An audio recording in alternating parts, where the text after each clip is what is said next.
को हम क्या करते हैं, हम आराधना के द्वारा प्रभु के नाम को महिमा देते हैं, गवाही के द्वारा प्रभु के नाम को महिमा देते हैं। हम आराधना स्तुति के द्वारा, गवाही के द्वारा हम परमेश्वर के नाम को हाई करते हैं, परमेश्वर के नाम को ऊंचा उठाते हैं। आपसे कहना चाहते हैं, आपकी आराधना जो एक सामूहिक रूप से होती है, परमेश्वर उससे अति प्रसन्न होता है।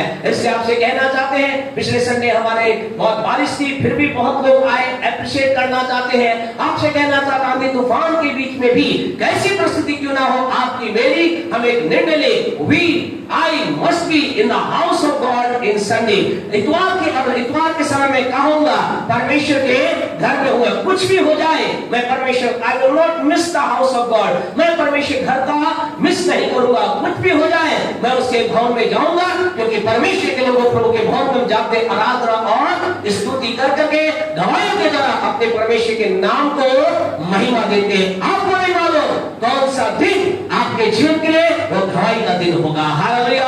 आप जब आज यहाँ कई गवाहियां सुन रहे हैं, आज आप में से कई लोग कह रहे हैं, पास्टर साहब इसके जीवन में गवाही है, ये बात परमेश्वर भवन में आ सकता है, मेरे जीवन में कुछ नहीं, लेकिन आपको नहीं मालूम, may be the next Sunday you will be the person, आप वो व्यक्ति हो सकते हैं जो गवाही देकर कह सके, प्रभु ने मेरे जीवन में बड़ा काम किया है। हालेलुया। आपसे कहना, जब हम खुदा के भवन में आते हैं, गवाहियों के लिए खुदा हमें तैयार करता है, हम आराधना के द्वारा उसके नाम को महिमा देते हैं, लेकिन यहीं हम रुकते नहीं। लेकिन दूसरी बात हमारे लिए आपसे कहना चाहते हैं, इंपॉर्टेंट होती है वर्ड ऑफ गॉड, परमेश्वर का पवित्र वचन। परमेश्वर का पवित्र वचन हमारे जीवन के अंदर बहुत महत्व रखता है। इब्रानियों की पत्री उसका 4था अध्याय और उसकी 13 वर्ष को आप पढ़े, वहां प्रभु के वचन के बारे में एक बहुत महत्वपूर्ण बात लिखी गई है। इब्रानियों की पत्री उसका 4था अध्याय उसकी 13वीं आयत को पढ़े, वहां ऐसा लिखा है। प्लीज जो हमारे बहने पढ़ने वाले हैं वो पढ़ने में अगुवाई करें, एक एक करके पढ़े, दोनों एक एक करके पढ़ते रहे, ताकि प्रभु आपको आशीष बरकत दे। यस।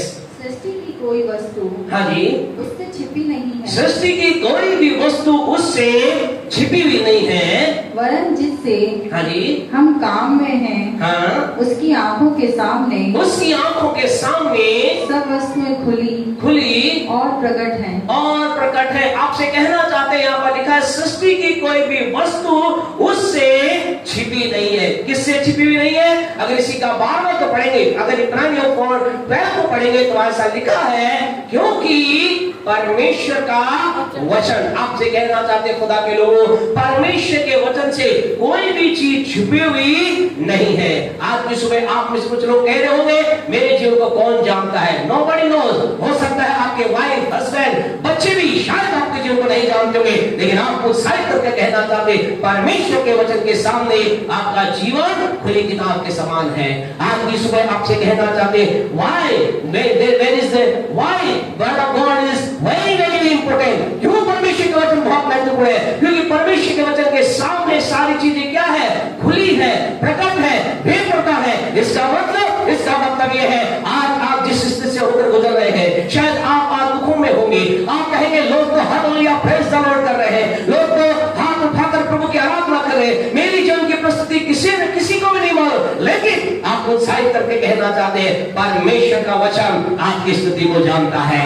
आप कैसी कठिनाई से होकर गुजर रहे हैं, आप कौन से आंधी से होकर गुजर रहे हैं, आप कौन से तूफान से होकर गुजर रहे हैं, आप कौन सी प्रॉब्लम से होकर गुजर रहे हैं, आज की सुबह आपसे कहना चाहते, परमेश्वर का वचन सब बातों को जानता है। इसका मतलब क्या है? आप कहेंगे पास्टर साहब, इसका मतलब क्या? इसका मतलब ये है, यदि परमेश्वर का वचन आपके जीवन की हर एक परिस्थिति को जानता है, तो परमेश्वर का वचन आपकी हर एक प्रॉब्लम को सॉल्व भी करने की सामर्थ्य रखता है। हालेलुया। वो आपके जीवन की हर एक चीज को जो दुनिया के सामने खुली नहीं है, शायद हो सकता है आज आप में से कुछ लोगों कहेंगे, पास्टर साहब मेरे जीवन की स्थिति इतनी गहरी है, मैंने जीवन में इतना गुनाह किया है, मैंने जीवन में इतनी गलती की है, मैंने जीवन में इतना बड़े पाप किए, मेरे जीवन को, मेरे पास ऐसी बड़ी समस्या है, मैं किसी को बोल भी नहीं सकता। तो आज की सुबह आपको उत्साहित करना चाहते, चिंता न करें, परमेश्वर का वचन आज की सुबह आपकी उस परिस्थिति को भी बदलने की सामर्थ्य रखता है। परमेश्वर वचन आज की दिन में भी आपकी परिस्थिति को बदलने की सामर्थ्य रखता है। लूका रचित सुसमाचार उसका 7वां अध्याय अगर हम निकालेंगे, वहां पर परमेश्वर के वचन के अंदर एक विशेष बात को लिखा गया है। वहां पर एक सूबेदार व्यक्ति है, एक बहुत ही कह सकते हैं बड़े ओहदे पर रहने वाला व्यक्ति है, और उस बड़े ओहदे में रहने वाला व्यक्ति एक विशेष बात को बोल रहा है। 7:2 पढ़े, क्या कहता है? लूका 7:2। वहाँ किसी सूबेदार का हाँ जी, एक दास जो उसका प्रिय था, हाँ बीमारी से मरने पर था, हाँ जी, परंतु यीशु की चर्चा सुनकर, बस यहाँ ऐसा लिखा, एक सूबेदार है और इसके दास की स्थिति क्या है? वो बीमारी से मरने पर है। उसकी स्थिति, उसके दास की, उस सूबेदार के दास की स्थिति ऐसी है, वो मरने की स्थिति में है, वे मृत्यु की ओर जा रहा है, मृत्यु की सैया पर लेटा है, या यूं कह सके अपने जीवन के आखिरी समय के अंदर होकर गुजर रहा है। और वो क्या किया? उस समय के अंदर वो यीशु के पास गया, और जब यीशु के पास वो जाता है, जानते हो क्या करता है? यीशु मसीह के पास जाकर के यीशु से बातचीत करता है, यीशु मसीह के सामने अपनी बात को बोलता है, यीशु मसीह के सामने अपनी प्रॉब्लम को बोलता है, और जब सारी बातें बोलता है, और बोलते बोलते वो एक विशेष बात को बोलता है। यीशु मसीह क्या कहते हैं? चल, मैं तेरे साथ चलकर क्या करूंगा? तेरी समस्या का हल करूंगा। लेकिन तो बीच में जानते हो क्या कहता है? बड़े 7:7 पढ़े, क्या लिखा है?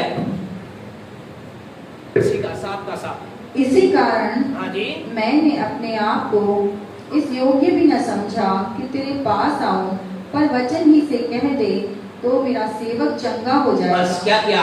वहां वो सूबेदार कह रहा है, क्या कह रहा है? वो सूबेदार कह रहा है, यीशु तुझे मेरे घर आने की जरूरत नहीं, यीशु मैं इस लायक नहीं तू मेरे घर आए, यीशु मैं इस योग्य नहीं तेरे पास आऊं। लेकिन कह रहा है केवल यीशु क्या कर दे? वचन ही कह दे, मेरा सेवक क्या होगा? चंगा हो जाएगा। आपसे कहना चाहते खुदा के लोगों, इसके आगे के वचन को आप पढ़ोगे, ऐसा लिखा है, जब ये सूबेदार अपने घर गया तो क्या पाया? इसका सेवक हुई तरह से ठीक हो चुका था। What was the reason? कारण क्या था? इसे मालूम था, इसे इस बात को पता था कि जो वचन यीशु के मुंह से निकलेगा, यीशु के वचन में क्या है? यीशु के वचन में चंगाई पाई जाती है, यीशु के मुंह से निकले वचन के अंदर एक सामर्थ पाई जाती है, यीशु के मुंह से निकले वचन के अंदर एक अद्भुत बात पाई जाती है, जो मेरी और मेरे सेवक की इन तमाम चीजों को बदलने की सामर्थ रखता है। आज की सुबह आपसे कहना चाहते हैं कि आज भी वही वचन यहाँ बोले जाने वाला है। आज ये वचन आपकी परिस्थिति को बदलने की सामर्थ रखता है। आज ये वचन आपके जीवन में चंगाई को लाने की सामर्थ रखता है। आज ये परमेश्वर वचन आपके जीवन की परिस्थिति को बदलने की सामर्थ रखता है। इसलिए आइए जोरदार ताली खुदा के वचन के लिए जो आज आपके जीवन में आने जा रहा है, इसके द्वारा आज परमेश्वर काम करने जा रहा है। ये वचन आपके जीवन की परिस्थिति को बदल सकता है। इसलिए वचन पर ध्यान दें। अपने पड़ोसी से बोले, भाई बैठा भाई से बोले, बहन बैठी बहन बोले वचन पर ध्यान दीजिए, क्योंकि ये वचन आपके जीवन को, आपके परिवार को, आपकी परिस्थिति को बदलने की सामर्थ रखता है। ये वचन आपको आशीष देने जा रहा है। इसलिए ध्यान से वचन सुन, वचन सुन, वचन सुन। Hallelujah, hallelujah. आपसे कहे आइए वचन को सुने, क्योंकि वचन हमारे जीवन की परिस्थिति चेंज करेगा, हमारे जीवन में काम करेगा। और हम इन दिनों के अंदर परमेश्वर के वचन में इस बात को देख रहे हैं, परमेश्वर आपके जीवन से क्या चाहता है। What God needs from my life, what is His will for my life, परमेश्वर की इच्छा मेरे जीवन के लिए क्या है। अगर हम यूहन्ना 10:10 के आखिरी लाइन को पढ़ें, यहाँ इस प्रकार से लिखा है। यीशु मसीह ने पहले भाग को बोला, यीशु में पहले भाग को हम पढ़ेंगे, दूसरे भाग को हमारी बहनें जो उनमें से एक दिन पढ़ेगा। यीशु मसीह ने कहा चोर चोरी करने और घात करने और नष्ट करने आता है। हम चोर के बारे में बातचीत नहीं करेंगे, लेकिन यीशु मसीह ने कहा क्या था? यीशु ने कहा मैं, आज ही पढ़े, चोर किसी और आगे से पढ़े, मैं इसलिए आया कि वे जीवन पाए, कि वे यानी कि आप और मैं जीवन पाए और बहुतायत से पाए। आपसे कहना चाहते परमेश्वर की इच्छा ये है, आपके जीवन के लिए है कि आप जीवन पाए और बहुतायत से पाए। आप जीवन को प्राप्त करें और बहुतायत के जीवन को प्राप्त करें। आज की सुबह आपको कहना चाहते हैं परमेश्वर आपको बहुतायत का जीवन देना चाहता है। परमेश्वर आपको, आपके बच्चों को, आपके परिवार को बहुतायत का जीवन देना चाहता है। यीशु मसीह ने कहा मैं इसलिए आया यीशु संसार में इसलिए नहीं आए, यह आकर के दिखाए I am the Superman, I am the super power, I am the God. मैं परमेश्वर बताने के लिए संसार में नहीं आया, वो इसलिए आया मानव जाति को जो उस पर विश्वास करे उसे बताने के लिए आया। यदि तुम उस पर विश्वास करोगे तुम क्या प्राप्त करोगे? तुम जीवन प्राप्त करोगे और बहुतायत का जीवन प्राप्त करोगे। You will have the life and life abundantly. परमेश्वर के लोग आपसे कहना चाहते हैं परमेश्वर आपको मुझे बहुतायत का जीवन देने के लिए आया। और आज कई लोग इस बहुतायत जीवन की चाह नहीं रखते, कई लोग इस बहुतायत जीवन के लिए अपने आप को तैयार नहीं कर रहे हैं। कई लोग ये कह रहे हैं क्या बहुतायत का जीवन, हमें इसकी आवश्यकता नहीं है। आज क्यों नहीं कर रहे? क्योंकि लोगों को मालूम नहीं है what is the meaning of abundant life. बहुतायत का जीवन का मतलब क्या है? ये अगर हम ग्रीक लैंग्वेज के अंदर आप पढ़ोगे जिसमें बाइबल लिखी गई, नया नियम लिखा गया, पूरी बाइबल कितनी भाषाओं में लिखी गई? 3 भाषाओं में, यूनानी, इब्रानी और अरामी। ग्रीक, इब्रू एंड आर्मिक 3 लैंग्वेज में लिखी गई। और जो नया नियम में ज्यादा ग्रीक लैंग्वेज में लिखा गया, यूनानी भाषा के अंदर लिखा गया। और वहां पर अगर हम राइट वर्ड को पढ़ेंगे तो ऐसा लिखा है, इससे अबंडेंट लाइफ की जगह लिखा है ZOE यानी जॉय, जॉय लाइफ। अगर आप जब आप जिज्ञासा है, बहुत अच्छे आजकल के सारे बच्चे बहुत अच्छे हैं। आप YouTube यूज करते हैं? यस यूज करते हैं। गूगल यूज करते हैं? जरूर करते हैं। तो घर जाकर आज आप क्या करना, ये आपका होमवर्क है, आप देखना ZOE का मतलब क्या होता है। हम आपको बताएंगे, आप उसका अध्ययन आप घर वहां जाकर करना। ZOE जॉय, प्यारे परमेश्वर को, परमेश्वर आपको मुझे जॉय लाइफ देने के लिए आया। जॉय लाइफ का मतलब है गॉड काइंड लाइफ। हालेलुया। इसका मतलब क्या है? जॉय लाइफ का मतलब क्या है? इस बहुतायत के जीवन का मतलब क्या है? इसका मतलब है कि परमेश्वर यीशु ने कहा मैं इसलिए आया कि वो क्या प्राप्त करे? जीवन प्राप्त करे और बहुतायत का जीवन प्राप्त करे। अर्थात वो परमेश्वर ये जीवन को प्राप्त करे। हालेलुया।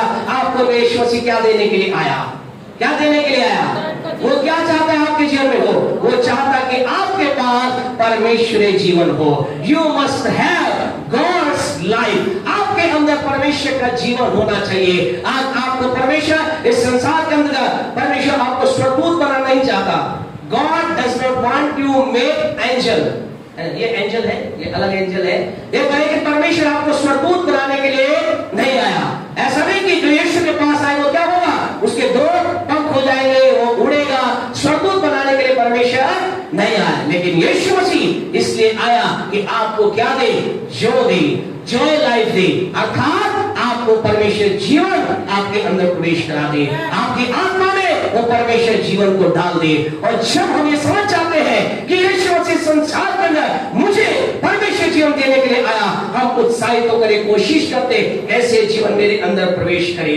परमेश्वर जीवन का मतलब क्या है? What is the meaning of Joy life? Abundant life का मतलब क्या है? जब हमारे इसका अर्थ समझ में आ जाता है तब हम कहते हैं हाँ अब मैं भी परमेश्वर जीवन चाहता हूं। Then we pray, तब हम प्रार्थना करते हैं। Then we say Lord, give me that abundant life. परमेश्वर मुझे बहुतायत का जीवन दे दे। और आज आपसे कहना चाहते हैं बहुतायत का जीवन क्या है? क्या परमेश्वर मुझे बहुतायत जीवन देगा? तो आपसे कहना चाहिए हाँ, परमेश्वर आपको बहुतायत का जीवन देगा।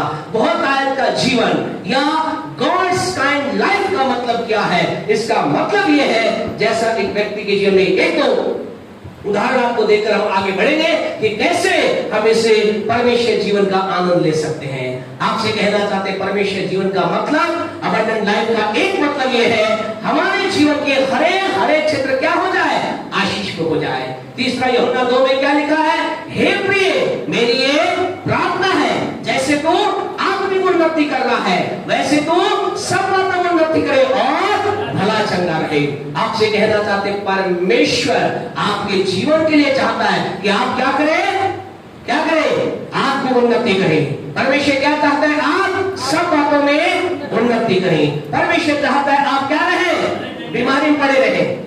क्या कहना? परमेश्वर चाहता है आप भले चंगे रहें। यानी परमेश्वर लोग आपसे कहना चाहते हैं बहुतायत के जीवन का एक अर्थ यह है मेरे जीवन के हर एक क्षेत्र में परमेश्वर का स्पर्श होना चाहिए। मेरे धन के क्षेत्र में भरपूरी का होना, मेरे आत्मिक क्षेत्र में भरपूरी का होना, और मेरे जीवन के अंदर मेरा शरीर भी क्या होना चाहिए? भाई इस दुनिया में कहते हैं हेल्थ इज ऐसा कहते हैं ना, ये बिल्कुल सही है, हेल्थ इज वेल्थ, हेल्थ अच्छी होनी चाहिए। अरे शरीर अच्छा नहीं होगा तो आप और मैं क्या कर लेंगे? शरीर हमारे बीमारियों से भरा हुआ है, रोगों से भरा है, प्रॉब्लम से भरा है, बहुत पैसा है, क्या कर लेंगे? हम घर बैठे जरूर व्हाट्सएप चला सकते हैं, कुछ और कर सकते हैं, लेकिन हम दूसरी जगह जाकर कुछ प्रभु की महिमा नहीं कर सकते। आज की सुबह आपसे कहना चाहते, अगर आप यहाँ बीमारी के अवस्था में आए हैं, परमेश्वर आपको चंगा करना चाहता है। अगर आप यहाँ पर आप निराशा की अवस्था में आए हैं, परमेश्वर आपको नई आशा देना चाहता है। आज आप यहाँ पर एक नास्तिक के रूप में आए, आप कहते हैं मुझे परमेश्वर से कोई लेना देना नहीं, मैं परमेश्वर के बारे में कोई जानकारी नहीं, तो आज की सुबह God will touch your spirit, परमेश्वर आपकी आत्मा को छुएगा और आपकी आत्मा में एक परिवर्तन आएगा कि आपके अंदर परमेश्वर के प्रति एक नई जानकारी प्राप्त करने की भूख आपके अंदर पैदा हो जाएगी। और आज से आप कहेंगे मुझे खुदा का दर्शन चाहिए, मुझे खुदा की बातें चाहिए, मैं खुदा की आवाज प्राप्त करना चाहता हूँ, मैं खुदा की वाणी सुनना चाहता हूँ। आज परमेश्वर चाहता है आप में से प्रत्येक जन आत्मिक तौर से उन्नति प्राप्त करे। हालेलुया। और परमेश्वर आपको भला चंगा रखना चाहता है। ये एक अर्थ है अबंडेंट लाइफ का, लेकिन इसका दूसरा अर्थ है, अबंडेंट लाइफ का दूसरा